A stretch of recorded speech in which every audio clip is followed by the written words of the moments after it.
qu'on appelle le prédimensionnement.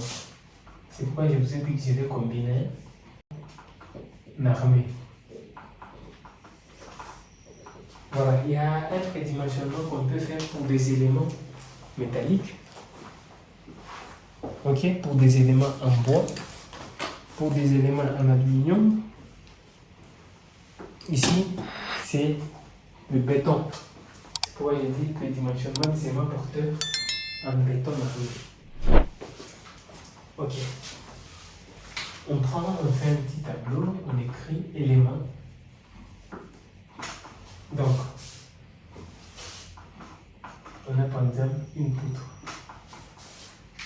Sur un plan, il y a plusieurs catégories de poutres qu'on peut distinguer.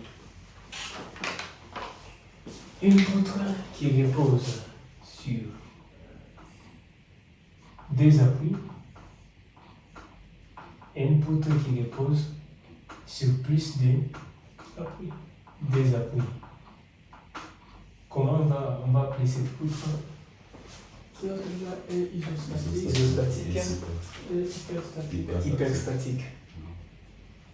Quel est l'avantage d'une poutre hyperstatique par rapport à une poutre isostatique? Une poutre hyperstatique, son avantage. Sinon, on devait travailler avec des ISO partout. Il suffit de mettre ici une articulation. On met ISO. Pourquoi on fait comme une poutre hyperstatique? Il y a des ponts qu'on fait comme ça, des fois avec des travées isostatiques. Voilà. Si on doit faire un diagramme de moment, on a ceci. Oui. Pour la poutre hyperstatique, on a ça. Ok? En principe, ça, c'est dans la catégorie de poutre hyperstatique. Mais c'est une poutre continue. Ok? Une poutre hyperstatique, c'est une poutre dont les inconnus dépassent déjà 3. On peut avoir même un truc comme ça. C'est une poutre hyperstatique. Ok? Voilà. Avec une poutre hyperstatique, l'avantage qu'il y a, c'est que le moment, on l'a au moins réduit. Ok? Ici, j'avais une poutre isostatique pour réduire la valeur du moment. Comme nous allons voir, le dimensionnement c'est fait en fonction du diagramme de moment, en fonction du moment fléchissant que nous allons trouver. Ok? Donc celui qui met par exemple un appui ici, il casse directement le moment. Donc on fait comme ça, de diviser le moment. Il divise le moment. Ok? Oui. Voilà.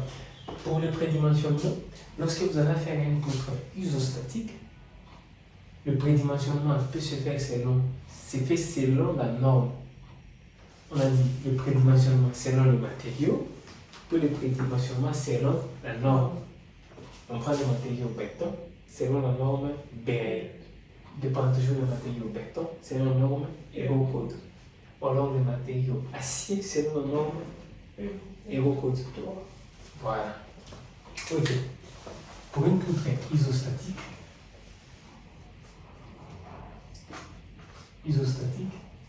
nous aurons L. Ok? L sur 10 et L sur 15. La hauteur de la section que nous avions sur H. Ok? Oui. Donc nous allons écrire H doit être inférieur ou égal à L sur 15 et puis H doit être supérieur et puis inférieur à L sur 10. Donc nous voyons. Doit être inférieur supérieur à L sur 15 et inférieur à L sur 10. Oui, parce qu'on ne peut pas. Est-ce qu'on va écrire comme ça? On n'écrit pas comme ça. Oui. On écrit comme ça. C'est pourquoi j'ai renversé. Là, j'avais dit de 10 à 15. Oui. Mais de l'autre côté, je suis parti de 15 à 10. Oui. Voilà. On prend toujours notre plan ici. Il est où le plan où on a détecté une poutre? Bon, j'ai ça ici. Désolé. On prend ici. On a une poutre ici. De combien? 3 mètres 79. 3 mètres 79. On prend carrément 3 mètres 80. La longueur est de 3 mètres 80. Quelle est la hauteur de notre poutre? La hauteur de la poutre doit être égale à 3 mètres 80, on divise par 15. H inférieur à 3 mètres 80, on divise par 10. Divisé.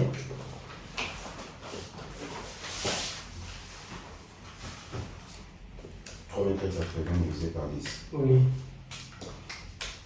38.